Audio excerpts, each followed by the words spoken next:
ಕೊಠಡಿಯೊಳಗಿದ್ದ ಮೋಹನ್ ಅವರ ಗಂಭೀರ ಧ್ವನಿ ಕೇಳಿಸಿತು. ಶುಭ, ನನ್ನ ಶರ್ಟ್ಗೆ ಇಸ್ತ್ರಿ ಮಾಡಿಲ್ಲವೇ? ಆಫೀಸ್ನ ಫೈಲುಗಳನ್ನು ಎಲ್ಲಿಟ್ಟಿದ್ದೀಯಾ? ಅವೆಲ್ಲವನ್ನು ನಾನು ಬೆಳಗ್ಗೆ ಟೇಬಲ್ ಮೇಲೆ ಇಟ್ಟಿದ್ದೆ. ನಿನಗೆ ಸ್ವಚ್ಛತೆ ಮಾಡುವ ಹುಚ್ಚಿನಲ್ಲಿ ನನ್ನ ವಸ್ತುಗಳನ್ನು ಅಲ್ಲಿ ಇಲ್ಲಿ ಮಾಡಿಬಿಡುವ ಅಭ್ಯಾಸ. ಬೇಗ ಬಂದು ನನ್ನ ಫೈಲ್ ಹುಡುಕಿಕೊಡು ಅಂತ. ಆ ಸಮಯದಲ್ಲಿ ಶುಭ ಅವರು ಅಡುಗೆ ಮನೆಯಲ್ಲಿ ಬೆಳಗಿನ ಉಪಹಾರ ಮತ್ತು ಮಧ್ಯಾಹ್ನದ ಅಡುಗೆ ಎರಡನ್ನೂ ತಯಾರಿಸುತ್ತಿದ್ದರು. ಅವರು ತಡಬಡಿಸಿ ಕೊಠಡಿಗೆ ಬಂದು ಹಾಸಿಗೆಯ ಮೇಲಿದ್ದ ಫೈಲನ್ನು ಅವರ ಕೈಗೆ ಕೊಡುತ್ತಾ, ರೀ, ಇಲ್ಲೇ ಹಾಸಿಗೆಯ ಮೇಲೆ ಇದೆ, ನೀವು ನೋಡಿಯೇ ಇಲ್ಲ ಅಂತ ಹೇಳಿದರು. ಅದಕ್ಕೆ ಮೋಹನ್ ಅವರು ಕೋಪದಿಂದ, ನಾನು ಬೆಳಿಗ್ಗೆ ಫೈಲನ್ನು ಟೇಬಲ್ ಮೇಲೆ ಇಟ್ಟಿದ್ದೆ. ನೀನೇ ಅಲ್ಲಿ ಇಲ್ಲಿ ಮಾಡಿದರೆ ಅದರಲ್ಲಿ ನನ್ನ ತಪ್ಪೇನು? ಕೊನೆಗೆ ನೀನೇ ತೆಗೆದುಕೊಡಬೇಕು. ನನ್ನ ಉಪಹಾರ ಸಿದ್ಧವಾಗಿದೆಯೋ ಇಲ್ಲವೋ ಎಂದು ಕೇಳಿದರು. ಅದಕ್ಕೆ ಶುಭ ಅವರು, ಹೌದು, ನಿಮ್ಮ ಉಪಹಾರ ಸಿದ್ಧವಾಗಿದೆ. ನೀವು ನಿನ್ನೆ ಆಲೂ ಪರೋಟ ಬೇಕೆಂದಿದ್ದೀರಲ್ಲ, ಅದಕ್ಕಾಗಿ ಬಿಸಿ ಬಿಸಿ ಆಲೂ ಪರೋಟಗಳನ್ನು ಮಾಡಿದ್ದೇನೆ. ಆಫೀಸ್ಗೆ ತೆಗೆದುಕೊಂಡು ಹೋಗಲು ಟಿಫಿನ್ ಕೂಡ ಪ್ಯಾಕ್ ಮಾಡಿದ್ದೇನೆ ಎಂದರು. ಸರಿ, ಪರೋಟಗಳನ್ನು ಡೈನಿಂಗ್ ಟೇಬಲ್ ಮೇಲೆ ಇಡು, ನಾನು 2 ನಿಮಿಷದಲ್ಲಿ ಬರುತ್ತೇನೆ ಎಂದು ಮೋಹನ್ ಅವರು ಹೇಳಿದರು. ಶುಭ ಅವರು ಮತ್ತೆ ಅಡುಗೆ ಮನೆಗೆ ಹೋಗಿ ಮೋಹನ್ ಅವರಿಗೂ ತಮ್ಮ ಮಗ ರಾಜೇಶನಿಗೂ ಟಿಫಿನ್ ಪ್ಯಾಕ್ ಮಾಡಲು ಶುರು ಮಾಡಿದರು. ಸ್ವಲ್ಪ ಹೊತ್ತಿನ ಬಳಿಕ ಮೋಹನ್ ಅವರು ಡೈನಿಂಗ್ ಟೇಬಲ್ ಬಳಿ ಬಂದು ಕೂತರು. ಹಾಗೆ ಕೂತ ಕೂಡಲೇ ಮತ್ತೆ ಜೋರಾಗಿ ಕೂಗಿದರು, ಶುಭ, ಇದೇನು ಆಲೂ ಪರೋಟ ಜೊತೆ ಮೊಸರು ಇಟ್ಟೇ ಇಲ್ಲ ಅಂತ. ಬೆಳಗಿನ ಕೆಲಸಗಳ ಗಡಿಬಿಡಿಯಲ್ಲಿ ಶುಭ ಅವರಿಗೆ ತಮ್ಮ ಗಂಡನಿಗೆ ಪರೋಟ ಜೊತೆ ಮೊಸರು ಬೇಕೆಂಬುದು ಮರೆತು ಹೋಗಿತ್ತು. ಅವರು ಗ್ಯಾಸ್ ಮೇಲಿದ್ದ ತವೆಯನ್ನು ಕೆಳಗಿಟ್ಟು ಫ್ರಿಡ್ಜಿನಲ್ಲಿದ್ದ ಮೊಸರನ್ನು ತೆಗೆದು ಮೋಹನ್ ಅವರಿಗೆ ಕೊಟ್ಟರು. ಆದರೂ ಮೋಹನ್ ಅವರು ಮತ್ತೆ ಕೋಪದಿಂದ, ಯಾವ ಕೆಲಸವನ್ನು ನೀನು ಸರಿಯಾಗಿ ಮಾಡಲ್ಲ. ಮೊಸರು ಕೊಟ್ಟಿದ್ದೀಯಾ, ಆದರೆ ಅದಕ್ಕೆ ಕೊತ್ತಂಬರಿ, ಮೆಣಸಿನಕಾಯಿ, ಉಪ್ಪು ಯಾರು ಹಾಕಬೇಕು? 40 ವರ್ಷಕ್ಕೂ ಹೆಚ್ಚು ಕಾಲ ನನ್ನ ಜೊತೆ ಇದ್ದೀಯಾ, ಆದರೂ ಒಂದು ದಿನವೂ ತಪ್ಪಿಲ್ಲದೆ ಊಟ ಬಡಿಸಿಲ್ಲ. ಏನಾದರೂ ಒಂದು ಕೊರತೆ ಇದ್ದೇ ಇರುತ್ತದೆ ಎಂದು ಹೇಳಿದರು. ಅಯ್ಯೋ, ಇವಾಗಲೇ ತರುತ್ತೇನೆ ರೀ ಎಂದು ಶುಭ ಅವರು ಹೇಳಿದರು ಮತ್ತು ಕೊತ್ತಂಬರಿ ಹಾಗೂ ಮೆಣಸಿನಕಾಯಿ ಕತ್ತರಿಸಲು ಶುರು ಮಾಡಿದರು. ಅಷ್ಟರಲ್ಲಿ ಕೊಠಡಿಯಿಂದ ಸೊಸೆ ಮತ್ತು ಮಗ ಕೂಡ ಹೊರಬಂದರು. ಶುಭ ಅವರ ಸೊಸೆ ರೇಖಾ ಮತ್ತು ಮಗ ರಾಜೇಶ್ ಇಬ್ಬರು ಉದ್ಯೋಗದಲ್ಲಿದ್ದರು. ರೇಖಾ ಅಡುಗೆ ಮನೆಗೆ ಬಂದು, ಅತ್ತೆ, ನೀವು ಬಿಡಿ, ಕೊತ್ತಂಬರಿ ಮೆಣಸಿನಕಾಯಿ ನಾನು ಕತ್ತರಿಸುತ್ತೇನೆ, ಟಿಫನ್ ಕೂಡ ನಾನು ಪ್ಯಾಕ್ ಮಾಡುತ್ತೇನೆ ಎಂದಳು. ಅದಕ್ಕೆ ಶುಭ ಅವರು, ಸರಿ ಸೊಸೆ, ನೀನು ಬೇಗ ನಿಮ್ಮಿಬ್ಬರ ಟಿಫಿನ್ ಹಾಕಿಕೊ. ಇಂದು ಹೇಗೋ ತಡವಾಗಿದೆ, ಅದರಿಂದ ಎಲ್ಲ ಕೆಲಸವೂ ತಡವಾಯಿತು. ನಿನಗೆ ಗೊತ್ತಲ್ಲ, ಸ್ವಲ್ಪ ಕೆಲಸ ತಡವಾದರೂ ನಿನ್ನ ಮಾವನವರಿಗೆ ಎಷ್ಟು ಕೋಪ ಬರುತ್ತದೆ ಅಂತ ಎಂದರು. ರೇಖಾಳಿಗೆ ತನ್ನ ಮಾವನ ವರ್ತನೆ ಅಷ್ಟಾಗಿ ಇಷ್ಟವಿರಲಿಲ್ಲ. ಅವರು ತನ್ನ ಅತ್ತೆಯನ್ನು ಯಂತ್ರದಂತೆ ದಿನಪೂರ್ತಿ ಕೆಲಸದಲ್ಲಿ ತೊಡಗಿಸಿಕೊಂಡಿರುತ್ತಿದ್ದರು. ತಮ್ಮ ಕೈಯಿಂದ ಒಂದೇ ಒಂದು ಸಣ್ಣ ಕೆಲಸವನ್ನು ಮಾಡಿಕೊಳ್ಳುತ್ತಿರಲಿಲ್ಲ. ಎದುರಿನಲ್ಲಿರುವ ವಸ್ತುವನ್ನು ತಾವೇ ಎತ್ತಿಕೊಳ್ಳುತ್ತಿರಲಿಲ್ಲ. ರೇಖಾ ಈ ಮನೆಗೆ ಬಂದಿದ್ದು 1 ವರ್ಷಕ್ಕೂ ಹೆಚ್ಚು ಆಗಿತ್ತು. ಆದರೆ ಇಷ್ಟರವರೆಗೆ ತನ್ನ ಮಾವನವರು ತಮ್ಮ ಕೈಯಿಂದ ಒಂದು ಗ್ಲಾಸ್ ನೀರನ್ನು ಸಹ ತುಂಬಿಕೊಂಡು ಕುಡಿದಿರುವುದನ್ನು ಅವಳು ನೋಡಿರಲಿಲ್ಲ. ಆದರೆ ಅತ್ತೆಯವರಿಗೆ ಈಗ ವಯಸ್ಸಾಗಿತ್ತು. ಮೊಣಕಾಲಿನ ನೋವಿನಿಂದ ಸರಿಯಾಗಿ ನಡೆಯಲು ಆಗುತ್ತಿರಲಿಲ್ಲ. ಹೆಚ್ಚು ಹೊತ್ತು ನಿಂತುಕೊಳ್ಳಲು ಆಗುತ್ತಿರಲಿಲ್ಲ. ರೇಖಾ ಅಡುಗೆ ಮನೆಯಲ್ಲಿ ತನ್ನ ಅತ್ತೆಗೆ, ಅತ್ತೆ, ನಾನು ನಿಮಗೆ ಎಷ್ಟು ಬಾರಿ ಹೇಳಿದ್ದೇನೆ, ಸಹಾಯಕ್ಕೆ ಒಬ್ಬ ಕೆಲಸದವಳನ್ನು ಇಡೋಣ ಎಂದು. ಆದರೆ ಮಾವನವರು ಅಡುಗೆ ಮನೆಗೆ ಯಾರನ್ನು ಒಳಗೆ ಬರಲು ಬಿಡುವುದೇ ಇಲ್ಲ. ನನಗೆ ಕೆಲಸ ಇರುವುದರಿಂದ ಬೆಳಗ್ಗೆ ನಿಮಗೆ ಸಹಾಯ ಮಾಡಲಾಗುವುದಿಲ್ಲ ಅಂತ ಹೇಳಿದಳು. ಅದಕ್ಕೆ ಶುಭ ಅವರು, ಪರವಾಗಿಲ್ಲ ಸೊಸೆ, ನೀನು ಉದ್ಯೋಗ ಮಾಡುತ್ತೀಯಾ ಎಂಬುದು ನನಗೆ ಗೊತ್ತಿದೆ. ಆದರೆ ಸಂಜೆ ಎಲ್ಲ ಕೆಲಸವನ್ನು ನೀನೇ ಮಾಡುತ್ತೀಯಲ್ಲ. ಬೆಳಿಗ್ಗೆ ಎಲ್ಲ ಕೆಲಸ ನನ್ನ ಮೇಲೆ ಬಿದ್ದರೂ ಸಂಜೆ ಯಾವ ಕೆಲಸವನ್ನು ನನಗೆ ಮಾಡಲು ಬಿಡುವುದಿಲ್ಲ ನೀನು ಎಂದರು. ಆದರೆ ರೇಖಾ ಮತ್ತೆ, ಆದರೂ ಅತ್ತೆ, ನಿಮ್ಮ ವಯಸ್ಸಿಗೆ ಈ ಬೆಳಗಿನ ಕೆಲಸ ತುಂಬ ಹೆಚ್ಚಾಗಿದೆ. ಏನೇ ಆಗಲಿ, ನಾನು ನಿಮಗಾಗಿ ಒಬ್ಬ ಸಹಾಯಕಿಯನ್ನು ಹುಡುಕಿಯೇ ತಿರುತ್ತೇನೆ. ಮಾವ ಎಷ್ಟು ವಿರೋಧ ಮಾಡಿದರೂ ನಾನು ಕೆಲಸದವಳನ್ನು ಇಡುತ್ತೇನೆ. ಕನಿಷ್ಠ ನಿಮಗೆ ಸ್ವಲ್ಪ ಸಹಾಯವಾದರೂ ಆಗುತ್ತದೆ ಅಂತ ಹೇಳಿದಳು. ಸೊಸೆಯ ಮಾತು ಕೇಳಿ ಶುಭ ಅವರು ಏನೂ ಹೇಳಲಿಲ್ಲ. ಏಕೆಂದರೆ ನಿಜವಾಗಿಯೂ ಅವರಿಗೆ ಇಷ್ಟು ಕೆಲಸ ಮಾಡುವುದು ಕಷ್ಟವಾಗುತ್ತಿತ್ತು. ಅವರಿಗೂ ಸಹಾಯಕ್ಕೆ ಒಬ್ಬ ಕೆಲಸದವಳನ್ನು ಇಡಬೇಕೆಂಬ ಆಸೆ ಇದ್ದಿತು. ಆದರೆ ಗಂಡ ಮೋಹನ್ ಅವರ ಕಾರಣದಿಂದ ಅವರು ಯಾರನ್ನು ಮನೆಯ ಕೆಲಸಕ್ಕೆ ಇಡಲಾಗುತ್ತಿರಲಿಲ್ಲ. ಮೋಹನ್ ಅವರಿಗೆ ಮನೆಯ ಅಡುಗೆ ಮನೆಗೆ ಹೊರಗಿನವರು ಬರೋದು ಇಷ್ಟವಿರಲಿಲ್ಲ. ಅಷ್ಟರಲ್ಲಿ ಶುಭ ಅವರ ಮಗ ರಾಜೇಶನ ಧ್ವನಿ ಕೇಳಿಸಿತು. ರೇಖಾ, ನನ್ನ ಹಾಲಿಗೆ ಕಾರ್ನ್ಫ್ಲೆಕ್ಸ್ ಹಾಕೋ, ಆಫೀಸ್ಗೆ ತಡವಾಗುತ್ತಿದೆ ಅಂತ. ರೇಖಾ ಅಡುಗೆ ಮನೆಯಿಂದಲೇ ಸ್ಪಷ್ಟವಾಗಿ ಉತ್ತರಿಸಿದಳು. ಹಾಲಿಗೆ ಕಾರ್ನ್ಫ್ಲೆಕ್ಸ್ ನೀವೇ ಹಾಕಿಕೊಳ್ಳಿ, ನಾನು ಟಿಫನ್ ಪ್ಯಾಕ್ ಮಾಡುತ್ತಿದ್ದೇನೆ ಅಂತ. ಸೊಸೆಯ ಈ ನೇರ ಉತ್ತರವನ್ನು ಕೇಳಿ ಶುಭ ಅವರು ಆಶ್ಚರ್ಯದಿಂದ ಅವಳ ಮುಖವನ್ನೇ ನೋಡುತ್ತಿದ್ದರು. ಏಕೆಂದರೆ ಇಷ್ಟರವರೆಗೆ ಮೋಹನ್ ಅವರು ಹೇಳಿದ ಕೆಲಸಕ್ಕೆ ಬೇಡ ಎಂದು ಹೇಳುವ ಧೈರ್ಯ ಅವರಿಗೆ ಬಂದಿರಲಿಲ್ಲ. ಮಧ್ಯರಾತ್ರಿಯಾದರೂ ಏನಾದರೂ ಮಾಡು ಎಂದರೆ ಅವರು ಮಾಡುತ್ತಿದ್ದರು. ರೇಖಾ ಹೀಗೆ ನಿರಾಕರಿಸಿದ ಕಾರಣ ಶುಭ ಅವರಿಗೆ ಸ್ವಲ್ಪ ಭಯವಾಯಿತು. ಎಲ್ಲಿ ಮಗ ಸೊಸೆಯ ಮೇಲೆ ಕೋಪದಿಂದ ಕೂಗುತ್ತಾನೋ ಎಂದು. ಏಕೆಂದರೆ ಮೋಹನ್ ಅವರು ಯಾವಾಗಲೂ ಹಾಗೇ ಮಾಡುತ್ತಿದ್ದರು. ಶುಭ ಅವರಿಂದ ಸ್ವಲ್ಪ ತಡವಾದರೂ ಅವರ ಮೇಲೆ ಜೋರಾಗಿ ಕೂಗುತ್ತಿದ್ದರು. ಅವರು ರೇಖಾಳಿಗೆ, ಸೊಸೆ, ಹೋಗಿ ರಾಜೇಶನ ಹಾಲಿಗೆ ಕಾನ್ಫ್ಲೆಕ್ಸ್ ಹಾಕು. ಇಂತಹ ಕೆಲಸಗಳಿಗೆ ಬೇಡ ಎಂದು ಹೇಳಬಾರದು ಎಂದರು. ಅದಕ್ಕೆ ರೇಖಾ, ಅತ್ತೆ, ನಿಮ್ಮ ಮಗ ಹಾಲು ಕುಡಿಯುವ ಚಿಕ್ಕ ಮಗು ಅಲ್ಲ. ಪಕ್ಕದಲ್ಲೇ ಇಟ್ಟಿರುವ ಪಾತ್ರೆಯಲ್ಲಿನ ಕಾನ್ಫ್ಲೆಕ್ಸ್ ಕೂಡ ಹಾಕಿಕೊಳ್ಳಲು ಆಗುವುದಿಲ್ಲವೇ? ಡೈನಿಂಗ್ ಟೇಬಲ್ ಮೇಲೆಯೇ ಎಲ್ಲ ವಸ್ತುಗಳು ಇವೆ, ತಾನೇ ಹಾಕಿಕೊಳ್ಳಬಹುದು. ಅಷ್ಟು ಕೆಲಸವೂ ಮಾಡಲು ಬರೋದಿಲ್ಲವೇ? ನನಗೂ 10 ಕೆಲಸಗಳಿವೆ. ನಾನು ಆಫೀಸ್ಗೆ ಹೋಗುತ್ತೇನೆ, ಅದರ ಮೇಲೆಯೂ ಮನೆಯ ಎಲ್ಲ ಕೆಲಸಗಳನ್ನು ಮಾಡುತ್ತೇನೆ ಎಂದಳು. ಅಷ್ಟರಲ್ಲಿ ಮತ್ತೆ ಮೋಹನ್ ಅವರ ಧ್ವನಿ ಕೇಳಿಸಿತು. ಶುಭಾ, ಟಿಫಿನ್ ಪ್ಯಾಕ್ ಆಗಿದ್ದರೆ ತಂದುಕೊಡು ಅಂತ. ಶುಭಾ ಬೇಗನೆ ಟಿಫಿನ್ ಕೊಟ್ಟರು. ಮೋಹನ್ ಅವರು ಟಿಫಿನ್ ತೆಗೆದುಕೊಂಡು ಕಚೇರಿಯ ಕಡೆ ಹೊರಟು ಹೋದರು. ರೇಖಾ ತನ್ನ ಮತ್ತು ರಾಜೇಶನ ಟಿಫಿನ್ ಪ್ಯಾಕ್ ಮಾಡಿ ಹೊರಗೆ ಬಂದು, ರಾಜೇಶ್, ಇಂದು ನೀನು ಆಕ್ಟಿವಾದಲ್ಲಿ ಆಫೀಸ್ಗೆ ಹೋಗು, ನಾನು ಕಾರಿನಲ್ಲಿ ಹೋಗುತ್ತೇನೆ. ಇಂದು ವಾಪಸ್ ಬರುತ್ತಾ ನನ್ನ ಸ್ನೇಹಿತರ ಜೊತೆ ಕಿಟಿ ಪಾರ್ಟಿಗೆ ಹೋಗಬೇಕಿದೆ. ಪಕ್ಕದ ಮನೆಯ ಸಾಧನ ಮತ್ತು ಟೀನಾ ಕೂಡ ನನ್ನ ಜೊತೆ ಬರುತ್ತಾರೆ ಎಂದಳು. ಇದನ್ನು ಕೇಳುತ್ತಿದ್ದಂತೆ ರಾಜೇಶ್ ಕೋಪಗೊಂಡು, ನಾನು ಏಕೆ ಆಕ್ಟಿವಾದಲ್ಲಿ ಹೋಗಬೇಕು? ಆಕ್ಟಿವಾದಲ್ಲಿ ನೀನೇ ಹೋಗು. ನಿನ್ನ ಸ್ನೇಹಿತರನ್ನು ಕರೆದುಕೊಂಡು ಹೋಗಬೇಕೆಂದರೆ ಕ್ಯಾಬ್ ಬುಕ್ ಮಾಡು. ನಾನು ಇಷ್ಟು ಬಿಸಿಲಿನಲ್ಲಿ ಆಕ್ಟಿವಾದಲ್ಲಿ ಹೋಗುವುದಿಲ್ಲ. ಆಫೀಸ್ನಲ್ಲಿ ನನಗೆ ಒಂದು ಗೌರವ ಇದೆ. ನಾನು ಕಾರಿನಲ್ಲಿ ಹೋಗುತ್ತೇನೆ. ಆಕ್ಟಿವಾದಲ್ಲಿ ಹೋದರೆ ಜನ ಏನು ಯೋಚಿಸುತ್ತಾರೆ ಎಂದನು. ಅದಕ್ಕೆ ರೇಖಾ, ಈ ಮಾತು ಕಾರ್ ಖರೀದಿಸುವಾಗ ಯೋಚಿಸಬೇಕಿತ್ತು. ಕಾರಿನ EMIಗೆ ಅರ್ಧ ಹಣ ನನ್ನಿಂದಲೇ ಹೋಗುತ್ತದೆ. ಹಾಗಿದ್ದರೂ ತಿಂಗಳು ಪೂರ್ತಿ ಕಾರನ್ನು ನೀವೇ ಬಳಸುತ್ತೀರಿ. ತಿಂಗಳಲ್ಲಿ ಕೇವಲ 1 ದಿನ ಮಾತ್ರ ನಾನು ನಿಮ್ಮಿಂದ ಕಾರ್ ಕೇಳುತ್ತೇನೆ ಎಂದಳು. ಆದರೆ ರಾಜೇಶ್ ಅಷ್ಟು ಸುಲಭವಾಗಿ ತನ್ನ ಹೆಂಡತಿಗೆ ಕಾರ್ ಕೊಡುವವನಾಗಿರಲಿಲ್ಲ. ಅವನ ಅಹಂಕಾರಕ್ಕೆ ಧಕ್ಕೆ ಆಗುತ್ತಿತ್ತು. ಹೆಂಡತಿ ಕಾರಿನಲ್ಲಿ ಹೋಗಿ ನಾನು ಆಕ್ಟಿವಾದಲ್ಲಿ ಹೋಗಬೇಕಾ ಎಂಬ ಭಾವನೆ ಅವನಿಗೆ ತಾಳಲಾಗುತ್ತಿರಲಿಲ್ಲ. ರೇಖಾ EMIಗೆ ಅರ್ಧ ಹಣ ಕೊಡುವ ವಿಚಾರ ಹೇಳುತ್ತಿದ್ದಂತೆಯೇ ರಾಜೇಶ್ ಇನ್ನಷ್ಟು ಕಿರಿಕಿರಿಗೊಂಡನು. ಅವನು ರೇಖಾಳ ಮಾತಿಗೆ ಯಾವುದೇ ಉತ್ತರ ಕೊಡದೆ ಟಿಫಿನ್ ತೆಗೆದುಕೊಂಡು ಕಾರಿನ ಚಾವಿ ಹಿಡಿದು ಆಫೀಸ್ಗೆ ಹೊರಟು ಹೋದನು. ಇದು ರೇಖಾಳಿಗೆ ತುಂಬ ಬೇಸರವಾಯಿತು. ಈ ಮನೆಯಲ್ಲಿ ಒಬ್ಬ ಮಾವ ಇದ್ದಾರೆ. ಅವರು ಸದಾ ಅತ್ತೆಯ ಮೇಲೆ ತಮ್ಮ ಅಧಿಕಾರ ತೋರಿಸುತ್ತಾರೆ. ಮತ್ತೊಬ್ಬ ರಾಜೇಶ್, ಅವನಿಗೆ ಏನಾದರೂ ಹೇಳಿದರೆ ಅವನಿಗೆ ತನ್ನ ಅಹಂಕಾರಕ್ಕೆ ಧಕ್ಕೆ ಆಗಿದೆ ಎಂಬ ಭಾವನೆ ಬರುತ್ತದೆ. ಯಾವಾಗಲೂ ತಾನೇ ಶ್ರೇಷ್ಠ, ತಾನೇ ಮನೆಯ ಗಂಡಸು ಎಂದು ತೋರಿಸಿಕೊಳ್ಳಲು ಯತ್ನಿಸುತ್ತಿದ್ದಾನೆ ಅಂದುಕೊಂಡು ರಾಜೇಶನ ಈ ವರ್ತನೆಯಿಂದ ರೇಖಾ ತುಂಬ ದುಃಖದಲ್ಲಿದ್ದಳು. ಅವಳು ಉಪಹಾರ ಕೂಡ ಮಾಡದೆ ಟಿಫಿನ್ ತೆಗೆದುಕೊಂಡು ಆಫೀಸ್ಗೆ ಹೊರಡಲು ಹೋಗುತ್ತಿದ್ದಾಗ ಶುಭಾ ಅವರು ಅವಳ ಕೈ ಹಿಡಿದು, ಇಲ್ಲ ಸೊಸೆ, ಹೊಟ್ಟೆ ಖಾಲಿ ಇಟ್ಟು ಮನೆ ಬಿಟ್ಟು ಹೊರಡಬಾರದು. ಏನಾದರೂ ತಿಂದು ಹೋಗು. ಬಾ, ನಿನಗೂ ಹಾಲು ಮತ್ತು ಕಾನ್ಫ್ಲೆಕ್ಸ್ ಮಾಡಿಕೊಡುತ್ತೇನೆ. ಇಲ್ಲದಿದ್ದರೆ ನನ್ನ ಕೈಯಿಂದ ಮಾಡಿದ ಬಿಸಿ ಬಿಸಿ ಆಲೂ ಪರೋಟ ತಿನ್ನು ಎಂದರು. ಅದಕ್ಕೆ ರೇಖಾಳು, ಇಲ್ಲ ಅತ್ತೆ, ನನ್ನ ಬಳಿ ಸಮಯ ಇಲ್ಲ. ಈಗ ಉಪಹಾರ ಮಾಡಿದರೆ ಆಫೀಸ್ಗೆ ತಡವಾಗುತ್ತದೆ ಎಂದಳು. 1 ನಿಮಿಷ ತಾಳು ಸೊಸೆ ಎಂದು ಶುಭಾ ಅವರು ಬೇಗನೆ ಟಿಶ್ಯೂ ಪೇಪರ್ನಲ್ಲಿ ಪರೋಟ ರೋಲ್ ಮಾಡಿ ಅವಳ ಕೈಗೆ ಕೊಟ್ಟು, ಇದನ್ನು ನಿಂತುಕೊಂಡೇ ತಿನ್ನು ಎಂದರು. ಅದಾದ ಮೇಲೆ ತಮ್ಮ ಮೊಣಕಾಲುಗಳನ್ನು ಹಿಡಿದು ಹತ್ತಿರದ ಕುರ್ಚಿಯಲ್ಲಿ ಕುಳಿತರು. ರೇಖಾಳಿಗೆ ತನ್ನ ಅತ್ತೆಯವರ ಮೊಣಕಾಲಿನ ನೋವು ಇದೆ ಅಂತ ಗೊತ್ತೇ ಇದ್ದಿತು. ಅವರಿಗೆ ಯಾವಾಗಲೂ ಮೊಣಕಾಲು ನೋವು ಇರುತ್ತಿತ್ತು. ಇಂದು ಅವರ ಮುಖ ನೋಡಿ ನೋವು ಇನ್ನಷ್ಟು ಹೆಚ್ಚಾಗಿದೆ ಎಂದು ರೇಖಾಳಿಗೆ ಅರ್ಥವಾಯಿತು. ಅವಳು ಕಾಳಜಿಯಿಂದ, ಏನಾಯಿತು ಅತ್ತೆ, ನಿಮ್ಮ ಆರೋಗ್ಯ ಸರಿಯಿಲ್ಲ ಅನಿಸುತ್ತಿದೆ ಎಂದು ಕೇಳಿದಳು. ಶುಭಾ ಅವರು, ಹೌದು ಸೊಸೆ, 2 ದಿನಗಳಿಂದ ಮೊಣಕಾಲುಗಳಲ್ಲಿ ತುಂಬ ನೋವು ಇದೆ. ಔಷಧಿ ತೆಗೆದುಕೊಂಡರೂ ಆರಾಮ್ ಸಿಗುತ್ತಿಲ್ಲ. ಇಂದು ನಿಂತುಕೊಳ್ಳುವುದಕ್ಕೂ ತುಂಬ ಕಷ್ಟವಾಗುತ್ತಿದೆ ಎಂದರು. ಇದನ್ನು ಕೇಳಿ ರೇಖಾಳಿಗೆ ತನ್ನ ಅತ್ತೆಯವರ ಮೇಲೆ ತುಂಬ ಕರುಣೆ ಬಂದಿತು. ಅವಳು ಅವರನ್ನು ಅಪ್ಪಿಕೊಂಡು, ಅತ್ತೆ, ನೀವು ಉಪಹಾರ ಮಾಡಿ ಸ್ವಲ್ಪ ವಿಶ್ರಾಂತಿ ತೆಗೆದುಕೊಳ್ಳಿ. ನಾನು ಆಫೀಸ್ನಿಂದ ಬೇಗ ಬರಲು ಪ್ರಯತ್ನಿಸುತ್ತೇನೆ. ಮನೆಯ ಕೆಲಸ ಮುಗಿಸಿ ನಂತರ ಕಿಟಿ ಪಾರ್ಟಿಗೆ ಹೋಗಬೇಕು. ಇವತ್ತಿನ ಕಿಟಿ ಪಾರ್ಟಿಯನ್ನು ನಾನು ಪ್ಲ್ಯಾನ್ ಮಾಡಿದ್ದೇನೆ, ಆದ್ದರಿಂದ ಹೋಗಲೇಬೇಕು ಎಂದಳು. ಹೀಗೆ ಹೇಳಿ ರೇಖಾ ಬೇಗನೆ ಸ್ಕೂಟಿಯನ್ನು ತೆಗೆದುಕೊಂಡು ಆಫೀಸ್ಗೆ ಹೊರಟಳು. ಅವಳು ಹೋದ ನಂತರ ಶುಭಾ ಅವರು ಸಂಪೂರ್ಣ ಡೈನಿಂಗ್ ಟೇಬಲ್ ಸ್ವಚ್ಛಗೊಳಿಸಲು ಶುರು ಮಾಡಿದರು. ರೇಖಾ ಅವರಿಗೆ ಕೆಲಸ ಮಾಡಬೇಡಿ ಎಂದು ಹೇಳಿದ್ದರೂ ಕೂಡ ಶುಭಾ ಅವರ ಮನಸ್ಸಿನಲ್ಲಿ ಒಂದೇ ವಿಚಾರ ಕಾಡುತ್ತಿತ್ತು. ಮನೆಯ ಕೆಲಸವನ್ನು ಮಾಡದೆ ಹೀಗೆ ಬಿಟ್ಟರೆ ಯಾರಾದರೂ ಮನೆಗೆ ಬಂದರೆ ಏನು ಯೋಚಿಸುತ್ತಾರೆ? ಮನೆ ಅಸ್ತವ್ಯಸ್ತವಾಗಿದೆ, ನಾನು ಏನು ಕೆಲಸ ಮಾಡುವುದಿಲ್ಲ ಎಂದು ಹೇಳಬಹುದು ಅಂತ. ನೋವು ಇದ್ದರೂ ಅವರು ನಿಧಾನವಾಗಿ ಮನೆ ಮತ್ತು ಅಡಿಗೆ ಮನೆಯ ಎಲ್ಲ ಕೆಲಸಗಳನ್ನು ಮುಗಿಸಲು ಶುರು ಮಾಡಿದರು. ಹೀಗೆ ಕೆಲಸ ಮಾಡುತ್ತಾ ಮಧ್ಯಾಹ್ನ 12 ಗಂಟೆಯಾಯಿತು. ಆಗಷ್ಟೇ ಎಲ್ಲ ಕೆಲಸ ಮುಗಿಸಿ ತಮ್ಮ ಕೊಠಡಿಗೆ ಹೋಗಿ ಸ್ವಲ್ಪ ವಿಶ್ರಾಂತಿ ಪಡೆಯಲು ಮಲಗಿದರು.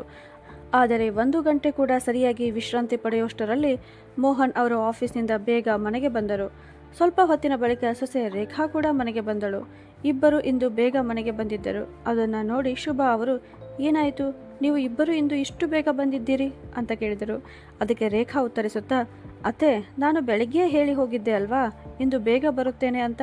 ಮನೆಯ ಕೆಲಸ ಮುಗಿಸಿ ನಂತರ ಕಿಟಿ ಪಾರ್ಟಿಗೆ ಹೋಗಬೇಕು. ಅದಕ್ಕಾಗಿ ಇಂದು ಹಾಫ್ ಡೇ ತೆಗೆದುಕೊಂಡೆ. ಬೆಳಗ್ಗೆ ನಿಮ್ಮ ಆರೋಗ್ಯವೂ ಸರಿಯಾಗಿರಲಿಲ್ಲ ಅಂತ ಹೇಳಿ ನಂತರ ಸುತ್ತಲೂ ನೋಡಿ, ಆದರೆ ಅತ್ತೆ, ನೀವು ಮನೆಯ ಎಲ್ಲ ಕೆಲಸಗಳನ್ನು ಮುಗಿಸಿದ್ದೀರಲ್ಲ, ನಾನು ಮಾಡಬೇಡಿ ಎಂದಿದ್ದರೂ ಮತ್ತೆ ಮಾಡಿದ್ದೀರಾ? ನಂತರ ಅವಳು ಮೋಹನ್ ಅವರ ಕಡೆ ನೋಡಿ, ಮಾವ ಇಂದು ಕಚೇರಿಯಿಂದ ಇಷ್ಟು ಬೇಗ ಏಕೆ ಬಂದಿದ್ದಾರೆ ಎಂದು ಕೇಳಿದಳು. ಹೌದು ಸೊಸೆ, ನಾನು ಅದನ್ನೇ ಯೋಚಿಸುತ್ತಿದ್ದೇನೆ ಎಂದು ಶುಭ ಅವರು ಹೇಳಿದರು. ಅಷ್ಟರಲ್ಲಿ ಮೋಹನ್ ಅವರು ಹೇಳಿದರು, ಇಂದು ನನ್ನ ಸ್ನೇಹಿತರು ಸಂಜೆ ಊಟಕ್ಕೆ ಬರುತ್ತಿದ್ದಾರೆ. ಅವರು ನನ್ನ ಹಳೆಯ ಸ್ನೇಹಿತರು. ನಾಲ್ವರು ನಮ್ಮ ರಾಜ್ಯ ಸುತ್ತಾಟಕ್ಕೆ ಬಂದಿದ್ದಾರೆ. ನಮ್ಮ ಮನೆ ದಾರಿಯಲ್ಲೇ ಬರುತ್ತದೆ. ಅವರು ಕರೆ ಮಾಡಿದಾಗ ನಾನು ಮನೆಗೆ ಆಹ್ವಾನಿಸಿದೆ. ಅವರು ನನ್ನ ಆತ್ಮೀಯ ಸ್ನೇಹಿತರು. ಅವರಿಗೆ ಚೆನ್ನಾಗಿ ರುಚಿಯಾದ ಅಡಿಗೆ ಮಾಡು. ಅವರ ಸ್ವಾಗತದಲ್ಲಿ ಯಾವ ಕೊರತೆಯೂ ಇರಬಾರದು ಅಂತ ಹೇಳಿ ನಂತರ ಶುಭ, ನನಗೆ ಶುಂಠಿ ಹಾಕಿದ ಚಹಾ ತಂದುಕೊಡು ಅಂದರು. ಮಾವನ ಆದೇಶ ಕೇಳಿ ರೇಖಾ ತಲೆಯನ್ನ ಹಿಡಿದು ಕುಳಿತಳು. ಅವಳಿಗೆ ಮಾವನ ಮೇಲೆ ತುಂಬಾ ಕೋಪ ಬಂದಿತು. ಕೊನೆಗೆ ತಾಳಲಾರದೆ ಅವಳು, ಇದು ಏನು ಮಾವ, ನಿಮ್ಮ ಸ್ನೇಹಿತರು ಬರುತ್ತಿದ್ದರೆ ಈ ವಿಷಯವನ್ನ ಮೊದಲು ಹೇಳಬೇಕಿತ್ತು ಅಲ್ವಾ? ಅತ್ತೆಯ ಆರೋಗ್ಯ ಮೊದಲೇ ಸರಿಯಿಲ್ಲ. ಅವರ ಮೊಣಕಾಲುಗಳು ತುಂಬಾ ನೋವಾಗುತ್ತಿವೆ. ಇಂದು ನನ್ನ ಕಿಟ್ಟಿ ಪಾರ್ಟಿಯೂ ಇದೆ. ಅತ್ತೆ ಒಬ್ಬರೇ ಇಷ್ಟು ಜನರಿಗೆ ಅಡುಗೆ ಹೇಗೆ ಮಾಡುತ್ತಾರೆ ಅಂತ ಹೇಳಿಬಿಟ್ಟಳು. ಅದಕ್ಕೆ ಮೋಹನ್ ಅವರು, ನಿನ್ನ ಕಿಟ್ಟಿ ಪಾರ್ಟಿಯ ಬಗ್ಗೆ ನನಗೆ ಗೊತ್ತಿರಲಿಲ್ಲ. ನನ್ನ ಸ್ನೇಹಿತನ ಕರೆ ನಾನು ಆಫೀಸ್ಗೆ ಹೋದ ನಂತರ ಬಂದಿದೆ ಮತ್ತು ನಾನು ಪ್ರತಿಯೊಂದು ವಿಷಯವನ್ನು ನಿಮಗೆ ಹೇಳಲೇಬೇಕು ಅಂತಿಲ್ಲ. ನನ್ನ ಸ್ನೇಹಿತರು ಬರುತ್ತಿದ್ದಾರೆ ಎಂದು ಹೇಳಿದ್ದೇನೆ. ಅವರ ಅಡುಗೆ ವ್ಯವಸ್ಥೆ ಮಾಡಿ ಅಷ್ಟೇ ಸಾಕು ಎಂದರು. ಶುಭ ಅವರು ತಮ್ಮ ಗಂಡನ ಯಾವ ಮಾತನ್ನು ತಿರಸ್ಕರಿಸಲು ಸಾಧ್ಯವಾಗುತ್ತಿರಲಿಲ್ಲ. ಅವರು ಏನು ಹೇಳಿದರೂ ಅದನ್ನು ಮಾಡಲೇಬೇಕಾಗುತ್ತಿತ್ತು. ಅವರ ಆರೋಗ್ಯ ಸರಿಯಾಗಿದೆಯೇ ಇಲ್ಲವೇ ಎಂಬುದರಿಂದ ಮೋಹನ್ ಅವರಿಗೆ ಯಾವುದೇ ಸಂಬಂಧ ಇರಲಿಲ್ಲ. ಜನರ ಮುಂದೆ ತಮ್ಮ ಗೌರವ ಉಳಿಯಬೇಕು ಎಂಬುದೇ ಅವರಿಗೆ ಮುಖ್ಯವಾಗಿತ್ತು. ಅದಕ್ಕಾಗಿ ಹೆಂಡತಿ ಎಷ್ಟೇ ಕಷ್ಟಪಟ್ಟರೂ ಅವರಿಗೆ ಪರವಾಗಿರಲಿಲ್ಲ. ಮೋಹನ್ ಅವರು ಯಾವತ್ತೂ ಶುಭ ಅವರ ವಯಸ್ಸನ್ನಾಗಲಿ ಅವರ ಭಾವನೆಗಳನ್ನಾಗಲಿ ಅರ್ಥ ಮಾಡಿಕೊಂಡಿರಲಿಲ್ಲ. ಸರಳ ಸ್ವಭಾವದ ಶುಭ ಅವರು ಕೂಡ ಯಾವತ್ತೂ ಗಂಡನಿಗೆ ಎದುರಾಗಿ ಮಾತನಾಡಿರಲಿಲ್ಲ. ಅವರು ಹೇಳಿದ ಯಾವ ಕೆಲಸವನ್ನು ನಿರ್ಲಕ್ಷ್ಯ ಮಾಡಿರಲಿಲ್ಲ. ಹೀಗಾಗಿ ಮೋಹನ್ ಅವರಿಗೆ ಪ್ರತಿಯೊಂದು ಕೆಲಸವನ್ನು ಹೆಂಡತಿಯಿಂದ ಮಾಡಿಸಿಕೊಳ್ಳುವ ಅಭ್ಯಾಸವಾಗಿ ಹೋಗಿತ್ತು. ಇದಕ್ಕೆ ರೇಖಾ ಆದರೂ ಏನು ಮಾಡಬೇಕಿತ್ತು? ತನ್ನ ಅತ್ತೆ ಜೀವನದ ಎಷ್ಟೋ ವರ್ಷಗಳನ್ನು ಗಂಡನ ಸೇವೆ ಮಾಡುತ್ತಾ ಅವರ ಮಾತು ಕೇಳುತ್ತಾ ಕಳೆದಿದ್ದರು. ಈಗ ಗಂಡ ಆದೇಶ ಕೊಟ್ಟರೆ ಅದನ್ನು ನಿರಾಕರಿಸುವ ಧೈರ್ಯವೇ ಅವರಿಗೆ ಇರಲಿಲ್ಲ. ರೇಖಾ ಸ್ವಲ್ಪ ಅವರ ಪರವಾಗಿ ಮಾತನಾಡಲು ಪ್ರಯತ್ನಿಸಿದರೂ ಮಾವ ತಮ್ಮ ಅಧಿಕಾರ ತೋರಿಸಿ ಅವಳ ಬಾಯಿ ಮುಚ್ಚಿಸುತ್ತಿದ್ದರು.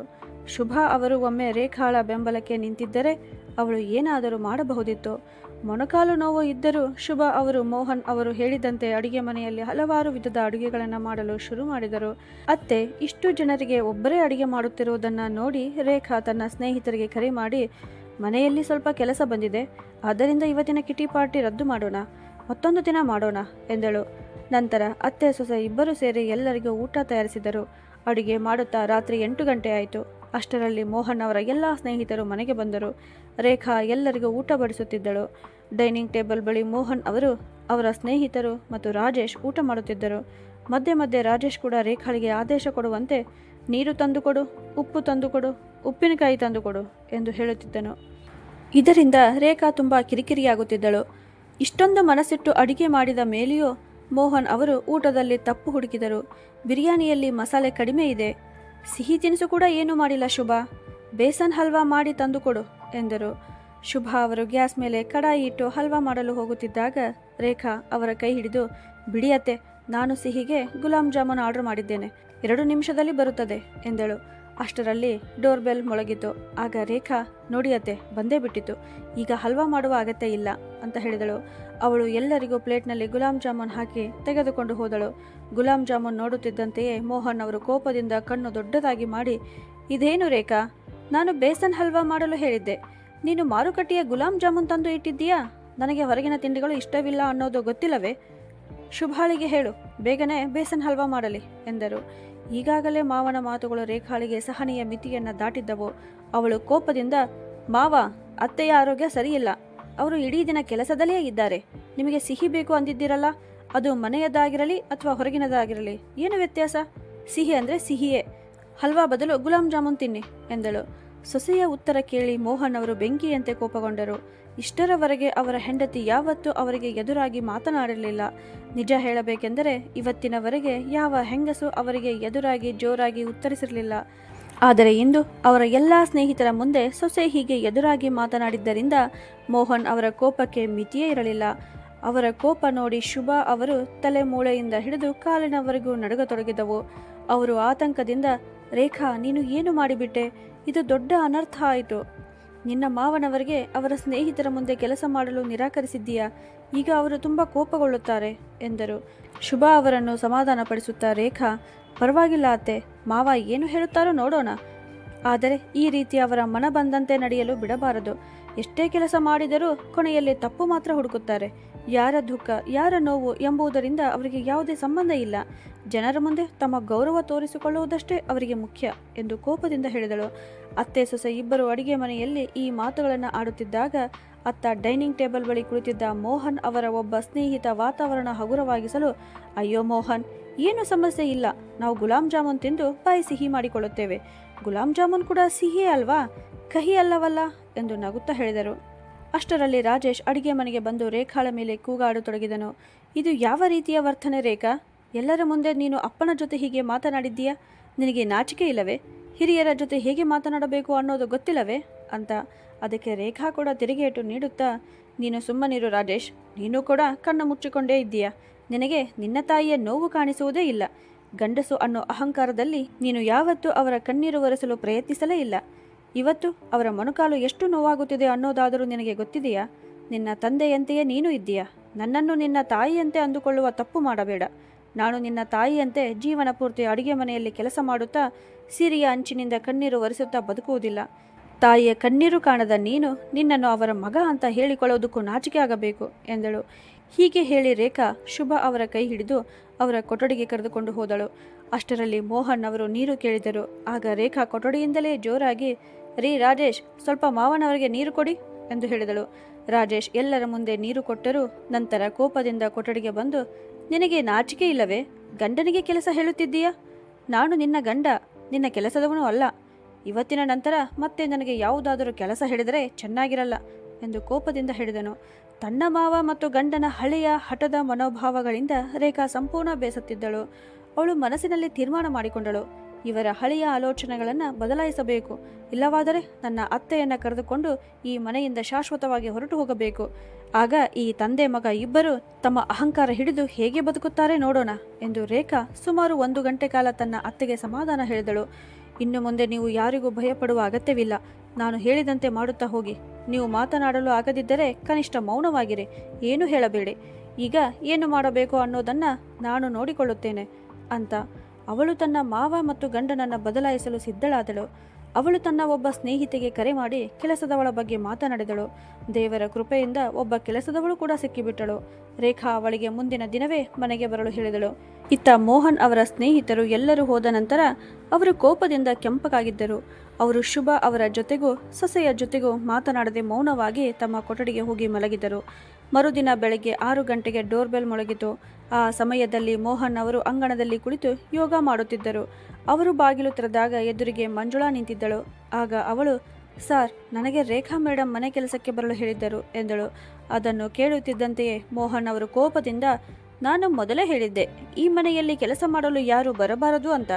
ಹಾಗಿದ್ದರೆ ಇವಳನ್ನ ಏಕೆ ಕರೆಸಿದ್ದೀರಿ ಎಂದು ಕೂಗತೊಡಗಿದರು. ಅಷ್ಟರಲ್ಲಿ ರೇಖಾ ಕೊಠಡಿಯಿಂದ ಹೊರಗೆ ಬಂದು, ಮಾವ, ನಾನು ಆಫೀಸ್ಗೆ ಹೋಗಿ ಬಿಡುತ್ತೇನೆ. ನನ್ನ ಹಿಂದೆ ಅತ್ತೆಯವರಿಗೆ ಇಷ್ಟು ಕೆಲಸ ಮಾಡಬೇಕಾಗುತ್ತದೆ. ಅವರಿಗೆ ಸಹಾಯವಾಗಲಿ ಎಂದು ಇವಳನ್ನು ಕರೆಸಿದ್ದೇನೆ. ಇನ್ನು ಮುಂದೆ ಇವಳು ಅಡುಗೆ ಮನೆಯ ಪಾತ್ರೆಗಳನ್ನು ತೊಳೆಯುತ್ತಾಳೆ, ಮನೆ ಸ್ವಚ್ಛಗೊಳಿಸುತ್ತಾಳೆ. ಅತ್ತೆಗೆ ಅಡುಗೆ ಕೆಲಸಗಳಲ್ಲಿ ಹಿಟ್ಟು ಕಲಿಸುವುದು, ತರಕಾರಿ ಕತ್ತರಿಸುವುದು ಎಲ್ಲದರಲ್ಲೂ ಸಹಾಯ ಮಾಡುತ್ತಾಳೆ ಎಂದಳು. ನಂತರ ರೇಖಾ ಮಂಜುಳಾಳ ಕೈ ಹಿಡಿದು ಮನೆಯ ಒಳಗೆ ಕರೆದುಕೊಂಡು ಹೋಗಿ, ನೀನು ಆರಾಮವಾಗಿ ಕೆಲಸ ಮಾಡು. ಎಷ್ಟು ಹಣವಾದರೂ ನಾನು ಕೊಡುತ್ತೇನೆ. ಹಣದ ಬಗ್ಗೆ ಚಿಂತೆ ಬೇಕಿಲ್ಲ ಎಂದಳು. ಇಂದು ಸೊಸೆಯ ಬದಲಾಗಿರುವ ಧೈರ್ಯವಾದ ವರ್ತನೆ ನೋಡಿ ಮೋಹನ್ ಅವರಿಗೆ ಇನ್ನೂ ಏನಾದರೂ ಹೇಳಿದರೆ ಇದಕ್ಕೂ ಉತ್ತರ ಕೊಡುತ್ತಾಳೆ ಅನಿಸಿತು. ಆದ್ದರಿಂದ ಅವರು ಮೌನವಾಗಿರುವುದೇ ಒಳ್ಳೆಯದು ಎಂದುಕೊಂಡರು. ಏಕೆಂದರೆ ಈಗ ರೇಖಾ ಕೇಳುವ ಮನಸ್ಥಿತಿಯಲ್ಲಿ ಅಲ್ಲ, ತಿರುಗಿ ಉತ್ತರಿಸುವ ಮನಸ್ಥಿತಿಯಲ್ಲಿ ಇದ್ದಳು. ಶುಭ ಅವರು ಎಂದಿನಂತೆ ಅಡುಗೆ ಮನೆಯಲ್ಲಿ ಕೆಲಸ ಮಾಡುತ್ತಿದ್ದರು. ಆದರೆ ಇಂದು ಸಹಾಯಕ್ಕೆ ಒಬ್ಬರು ಇದ್ದ ಕಾರಣ ಅವರಿಗೆ ಬಹಳ ಹಗುರವಾಗಿಯೂ ಆರಾಮವಾಗಿಯೂ ಅನುಭವವಾಗುತ್ತಿತ್ತು. ಆ ದಿನ ರೇಖಾ ರಾಜೇಶ್ ಬಳಿ ಕಾರಿನ ಚಾವಿ ಕೇಳಲು ಹೋಗಲಿಲ್ಲ. ಅದನ್ನು ಸ್ವತಃ ಕೈಗೆ ತೆಗೆದುಕೊಂಡಾಗ ರಾಜೇಶ್ ತಾನೇ, ನೀನು ಆಕ್ಟಿವಾ ತೆಗೆದುಕೊಂಡು ಹೋಗುವುದಿಲ್ಲವಾ? ಯಾವಾಗಲೂ ಆಕ್ಟಿವಾದಲ್ಲೇ ಹೋಗುತ್ತೀಯಲ್ಲ, ಅದರಲ್ಲಿಯೇ ಹೋಗು ಎಂದನು. ಅದಕ್ಕೆ ರೇಖಾ ತಕ್ಷಣವೇ, ರಾಜೇಶ್, ನಾನು ಒಂದು ನಿರ್ಧಾರ ಮಾಡಿದ್ದೇನೆ. ನಾವು ಇಬ್ಬರು ಕಾರಿನ EMIಗೆ ಅರ್ಧ ಹಣ ಕೊಡುತ್ತಿದ್ದೇವೆ. ಅಂದರೆ ತಿಂಗಳಲ್ಲಿ 15 ದಿನ ನೀನು ಕಾರು ಬಳಸಬೇಕು, ಉಳಿದ 15 ದಿನ ನಾನು ಬಳಸುತ್ತೇನೆ. ನನಗೆ ಕಾರಿನಲ್ಲಿ ಹೋಗಬೇಕು ಅನ್ನೋ ವಿಶೇಷ ಆಸೆ ಇಲ್ಲ. ಆದರೆ ಆ ದಿನ 1 ದಿನಕ್ಕಾದರೂ ಕಾರು ಕೊಡಲು ನೀನು ನಿರಾಕರಿಸಿದ್ದೆ. ಅಗತ್ಯ ಇದ್ದರೂ ಕಾರು ಕೊಡಲಿಲ್ಲ. ಅದಕ್ಕಾಗಿ ನಾನು ಈ ತೀರ್ಮಾನ ತೆಗೆದುಕೊಂಡಿದ್ದೇನೆ ಎಂದಳು. ರಾಜೇಶ್ ಇನ್ನೇನೋ ಹೇಳುವಷ್ಟರಲ್ಲಿ ರೇಖಾ ಕಾರ್ ತೆಗೆದುಕೊಂಡು ಆಫೀಸ್ಗೆ ಹೊರಟು ಹೋದಳು. ರಾಜೇಶ್ ಅವಳನ್ನು ನೋಡುತ್ತಲೇ ನಿಂತು ಬಿಟ್ಟನು. ಸಂಜೆ ಆಫೀಸ್ನಿಂದ ಬಂದ ಬಳಿಕ ರೇಖಾ ಶುಭಾ ಅವರಿಗೆ, ಅತ್ತೆ, ಹೊರಗಿನ ಜಗತ್ತಿನಲ್ಲಿ ಏನು ನಡೆಯುತ್ತಿದೆ ಅನ್ನೋದಾದರೂ ನಿಮಗೆ ಗೊತ್ತಾ? ನೀವು ಎಂದೂ ಮನೆಯಿಂದ ಹೊರಗೆ ಹೋಗುವುದೇ ಇಲ್ಲ.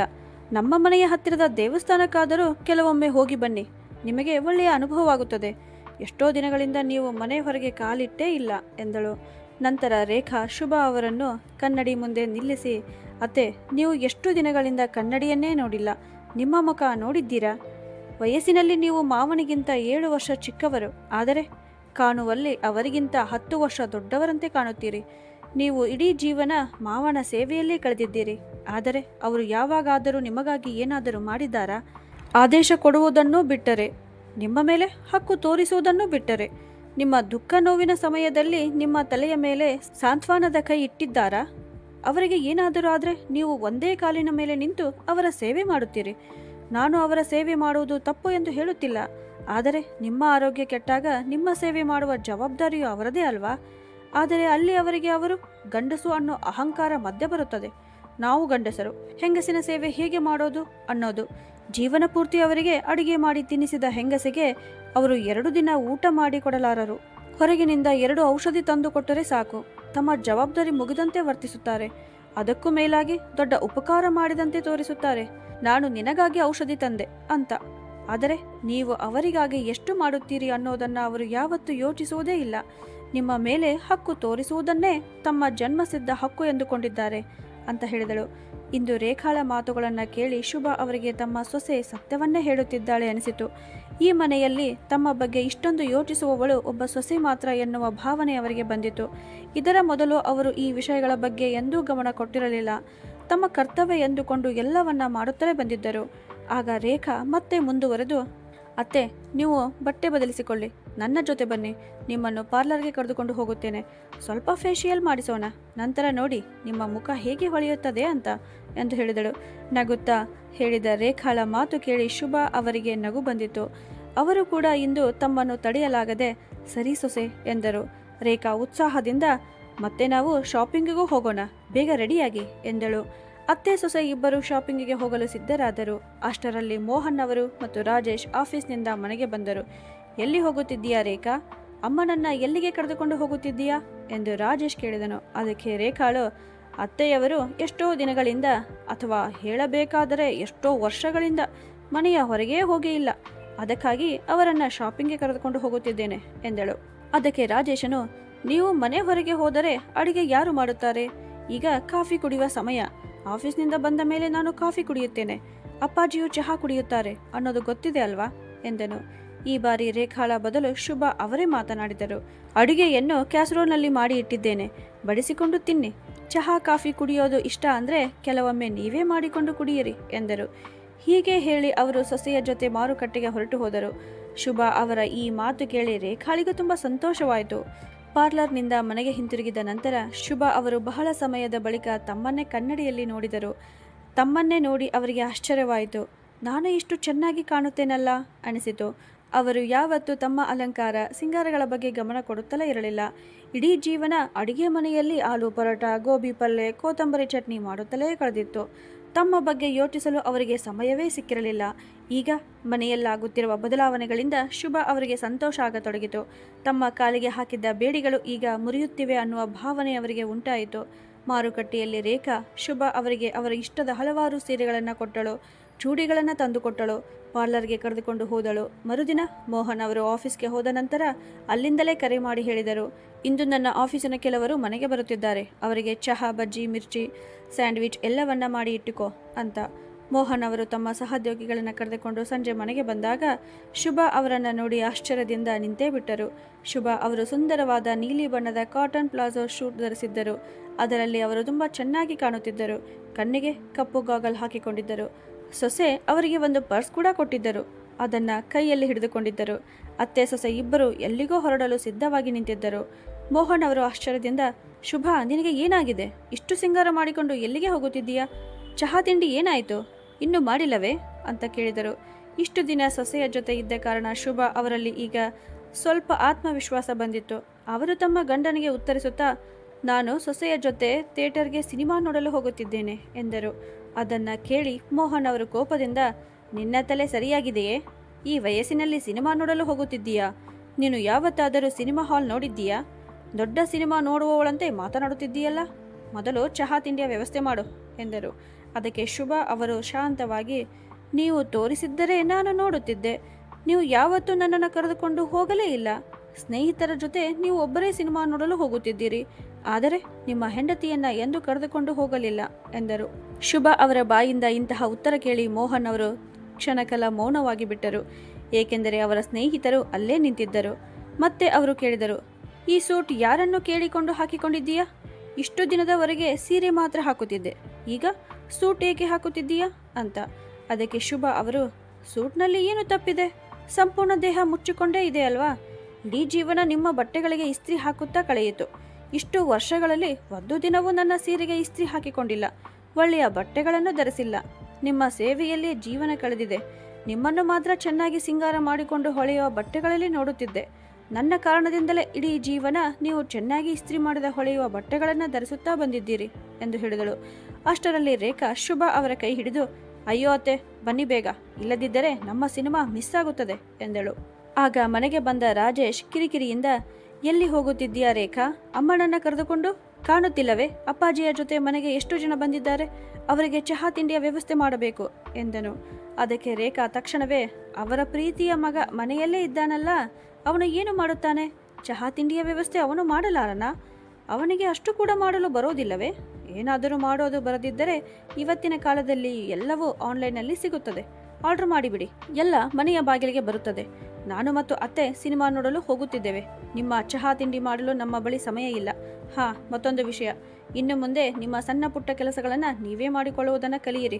ನಾವು ನಿಮ್ಮ ಪ್ರತಿಯೊಂದು ಸಣ್ಣ ಕೆಲಸವನ್ನು ಮಾಡುತ್ತಿರೋದಿಲ್ಲ ಎಂದಳು. ಹೀಗೆ ಹೇಳಿ ಅವಳು ಶುಭ ಅವರನ್ನು ಕರೆದುಕೊಂಡು ಸಿನಿಮಾ ನೋಡಲು ಹೊರಟಳು. ಹಿಂದೆ ಮೋಹನ್ ಮತ್ತು ರಾಜೇಶ್ ಒಬ್ಬರ ಮುಖವನ್ನು ಮತ್ತೊಬ್ಬರು ನೋಡುತ್ತಲೇ ನಿಂತುಬಿಟ್ಟರು. ರಾಜೇಶ್ ತಕ್ಷಣವೇ ತನ್ನ ತಂದೆಯ ಸ್ನೇಹಿತರಿಗಾಗಿ ಆನ್ಲೈನ್ನಲ್ಲಿ ತಿಂಡಿಗಳನ್ನು ಆರ್ಡರ್ ಮಾಡಿದನು. ಅಷ್ಟರಲ್ಲಿ ಮೋಹನ್ ಅವರ ಒಬ್ಬ ಸ್ನೇಹಿತ ಅವರ ಕಡೆ ನೋಡಿ, ಅರೆ ಮೋಹನ್, ನೀನು ತುಂಬ ಅದೃಷ್ಟವಂತ. ನಿನಗೆ ನಿನ್ನ ಹೆಂಡತಿಯನ್ನಷ್ಟು ಗೌರವಿಸುವ ಸೊಸೆ ಸಿಕ್ಕಿದ್ದಾಳೆ. ಇಲ್ಲದಿದ್ದರೆ ಇಂದಿನ ಕಾಲದ ಸೊಸೆಗಳು ಹೇಗಿರುತ್ತಾರೆ ಅನ್ನೋದನ್ನು ಕೇಳಬೇಕಾಗಿಲ್ಲ.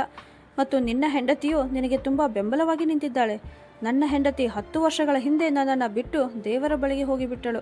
ಹೆಂಡತಿ ಇಲ್ಲದ ಜೀವನ ಹೇಗಿರುತ್ತದೆ? ಮನೆಯ ಖಾಲಿತನ ಎಷ್ಟು ಕಾಡುತ್ತದೆ ಅನ್ನೋದನ್ನು ನನ್ನನ್ನು ಕೇಳು.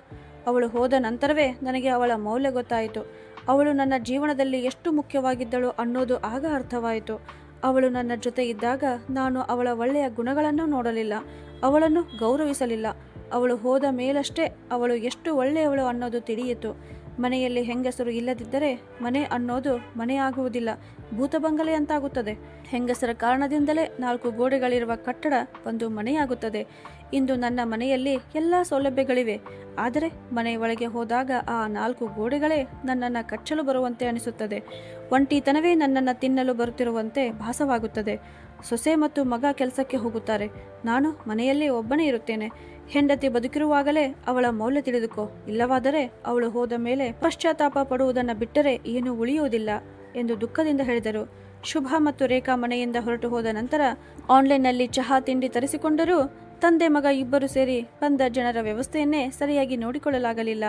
ಆದರೆ ಶುಭ ಅವರು ಇಡೀ ಜೀವನ ಎಷ್ಟೋ ಜನರಿಗೆ ಅಡಿಗೆ ಮಾಡಿ ಊಟ ಮಾಡಿಸಿದ್ದರು. ಚಹಾ ತಿಂಡಿ ಮಾಡುವುದು ಅವರಿಗಾಗಿ ಸಣ್ಣ ಕೆಲಸವೇ ಆಗಿತ್ತು. ಇಂದು ರಾಜೇಶ್ಗೂ ತನ್ನ ತಾಯಿಯ ಮಹತ್ವ ಅರ್ಥವಾಗತೊಡಗಿತು. ಅಮ್ಮ ಅಡಿಗೆ ಮನೆಯಲ್ಲಿ ನಿಜಕ್ಕೂ ಎಷ್ಟು ಕೆಲಸ ಮಾಡುತ್ತಿದ್ದಳು ಎಂದು ಅವನ ಮನಸ್ಸಿನೊಳಗೆ ಅರಿವಾಯಿತು. ತಂದೆ ಮಗ ಇಬ್ಬರು ಮೌನವಾಗಿ ತಮ್ಮ ಹೆಂಡತಿ ಮತ್ತು ಸೊಸೆ ಮನೆಗೆ ಬರುವುದನ್ನು ಕಾಯುತ್ತಿದ್ದರು. ಅವರ ಮನಸ್ಸಿನೊಳಗೆ ಪಶ್ಚಾತ್ತಾಪದ ಬೆಂಕಿ ನಿಧಾನವಾಗಿ ಉರಿಯುತ್ತಿತ್ತು. ರಾತ್ರಿ 9 ಗಂಟೆಗೆ ಅತ್ತೆ ಸೊಸೆ ಮನೆಗೆ ಹಿಂತಿರುಗಿದರು. ಮನೆಗೆ ಬಂದಾಗ ಡೈನಿಂಗ್ ಟೇಬಲ್ ಮೇಲೆ ಎಲ್ಲರಿಗೂ ಊಟ ಬಡಿಸಿ ಇಡಲಾಗಿತ್ತು. ಅದರಿಂದ ಘಮಘಮ ವಾಸನೆ ಬರುತ್ತಿತ್ತು. ಅದನ್ನು ನೋಡಿ ಶುಭ ಮತ್ತು ರೇಖಾಳಿಗೂ ಆಶ್ಚರ್ಯವಾಯಿತು. ಇಬ್ಬರು ಒಬ್ಬರನ್ನೊಬ್ಬರು ನೋಡಿ ಈ ಅಡಿಗೆ ಯಾರು ಮಾಡಿರಬಹುದು ಎಂದು ಯೋಚಿಸಿದರು. ಅಷ್ಟರಲ್ಲಿ ಮೋಹನ್ ಅವರು ಮತ್ತು ರಾಜೇಶ್ ಅಡಿಗೆ ಮನೆಯಿಂದ ಹೊರಬಂದರು. ಅವರ ಸ್ಥಿತಿ ನೋಡಿ ಶುಭ ಮತ್ತು ರೇಖಾಳಿಗೂ ನಗು ತಡೆಯಲಾಗಲಿಲ್ಲ. ಏಕೆಂದರೆ ಅಡಿಗೆ ಮನೆಯ ಸಂಪೂರ್ಣ ಕೆಲಸವನ್ನು ತಂದೆ ಮಗ ಇಬ್ಬರು ಮಾಡುತ್ತಿದ್ದರು. ಒಬ್ಬರ ತಲೆಯ ಮೇಲೆ ಹಿಟ್ಟು ಅಂಟಿಕೊಂಡಿತ್ತು, ಮತ್ತೊಬ್ಬರ ಮೂಗಿನ ಮೇಲೆ ಹಿಟ್ಟು ಇದ್ದಿತು. ಅಡಿಗೆ ಮನೆಯ ಪರಿಸ್ಥಿತಿ ಅಷ್ಟು ಅಸ್ತವ್ಯಸ್ತವಾಗಿತ್ತು, ಕಾಲಿಡಲು ಜಾಗವೇ ಇರಲಿಲ್ಲ. ಆಗ ಮೋಹನ್ ಅವರು, ಶುಭ, ಇಂದು ನನ್ನ ಜೀವನದಲ್ಲಿ ಮೊದಲ ಬಾರಿಗೆ ನಿನಗಾಗಿ ಅಡಿಗೆ ಮಾಡಿದ್ದೇನೆ. ನೀವು ಇಬ್ಬರು ಕುಳಿತುಕೊಳ್ಳಿ. ಇಂದು ನಾವು ತಂದೆ ಮಗ ಇಬ್ಬರು ನಿಮಗೆ ಊಟ ಬಡಿಸುತ್ತೇವೆ. ಇಡೀ ಜೀವನ ನೀನೇ ನಮಗೆ ಊಟ ಬಡಿಸಿದ್ದೀಯಾ. ಇಂದು ನಮ್ಮ ಕೈಯಿಂದ ಮಾಡಿದ ಅಡಿಗೆ ಊಟ ಮಾಡು ಅಂತ ಹೇಳಿದರು. ಇದನ್ನು ನೋಡಿ ಶುಭ ಅವರ ಸಂತೋಷಕ್ಕೆ ಮಿತಿಯೇ ಇರಲಿಲ್ಲ. ಅವರು ಸಂತೋಷದಿಂದ ತಮ್ಮ ಸೊಸೆಯನ್ನು ಅಪ್ಪಿಕೊಂಡರು. ಮೋಹನ್ ಅವರು ಮತ್ತು ರಾಜೇಶ್ ಇಬ್ಬರು ಶುಭ ಅವರ ಬಳಿ ಕ್ಷಮೆ ಕೇಳಿದರು. ಮುಂದೆ ತಮ್ಮ ವರ್ತನೆಯನ್ನು ಬದಲಾಯಿಸುವುದಾಗಿ ಮಾತು ಕೊಟ್ಟರು. ಇಂದು ಶುಭ ಅವರಿಗೆ ತಮ್ಮ ಮಗನಿಗಿಂತ ಹೆಚ್ಚು ಹೆಮ್ಮೆ ಸೊಸೆಯ ಮೇಲೆ ಉಂಟಾಯಿತು. ಅವರು ಮನಸ್ಸಿನಲ್ಲಿ ದೇವರು ನನ್ನಂತಹ ಸೊಸೆಯನ್ನ ಎಲ್ಲರಿಗೂ ಕೊಡಲಿ ಎಂದುಕೊಂಡರು. ಹಾಗಾಗಿ ಸ್ನೇಹಿತರೆ, ಮನೆಯಲ್ಲೊಂದು ಹೆಂಗಸು ಮತ್ತೊಂದು ಹೆಂಗಸಿನ ಬೆಂಬಲಕ್ಕೆ ನಿಂತರೆ ಎಷ್ಟೇ ಕೆಟ್ಟ ಪರಿಸ್ಥಿತಿ ಇದ್ದರೂ ಅದನ್ನು ಬದಲಾಯಿಸಬಹುದು ಎಂಬುದು ಸತ್ಯ. ರೇಖಾಳಂತಹ ಸೊಸೆ ಸಿಕ್ಕರೆ ಹಿಂದಿನ ಕಾಲದಲ್ಲಿ ತುಂಬಾ ಕಷ್ಟ ಅನುಭವಿಸುತ್ತಿದ್ದ ಅನೇಕ ಅತ್ತೆಯರ ಜೀವನವು ಇಂದಿನ ಕಾಲದಲ್ಲಿ ಸುಂದರ ಆಗಬಹುದು. ಪ್ರತಿ ಮನೆಯಲ್ಲಿಯೂ ರೇಖಾಳಂತಹ ಸೊಸೆ ಇರಬೇಕು. ತನ್ನ ಅತ್ತೆಯ ಪರಿಸ್ಥಿತಿಯನ್ನು ಅರ್ಥ ಮಾಡಿಕೊಂಡು ಅವಳ ಜೀವನವನ್ನು ಬದಲಾಯಿಸುವ ಸೊಸೆ. ಸ್ನೇಹಿತರೆ, ನಮ್ಮ ಇಂದಿನ ಕತೆ ನಿಮಗೆ ಹೇಗೆ ಅನಿಸಿತು? ಇಷ್ಟವಾದರೆ ಕಮೆಂಟ್ ಮಾಡಿ ತಪ್ಪದೇ ತಿಳಿಸಿ. ಕಥೆಯನ್ನು ಕರ್ನಾಟಕದ ಯಾವ ಊರಿನಿಂದ ನೋಡಿದಿರಿ ಅಂತಲೂ ತಿಳಿಸಿ. ಹಾಗೂ ಇದೇ ಥರ ಕಥೆಗಳನ್ನು ನೋಡಲು ನಮ್ಮ ಚಾನಲನ್ನು ಸಬ್ಸ್ಕ್ರೈಬ್ ಮಾಡಿ. ಧನ್ಯವಾದಗಳು.